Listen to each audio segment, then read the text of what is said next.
ఒకసారి సాయంత్రం ఒకసారి పర్వాలేదన్నారు పెద్దవాళ్ళు. సావిట్లో ఒకసారి సందిట్లో ఒకసారి చలి కాగాలన్నారు చిన్నవాళ్ళు. కొక్కరో బంగారు కోడి ముద్దడితే ముదిరింది వేడి. పిల్లగో చూశాని నాడి అదిరింది కన్నెబాడి.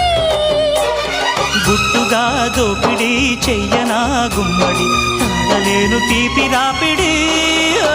నిన్నేమడగను ఎట్టాడగను ఒకసారి ఒడిలోకి రారమ్మని.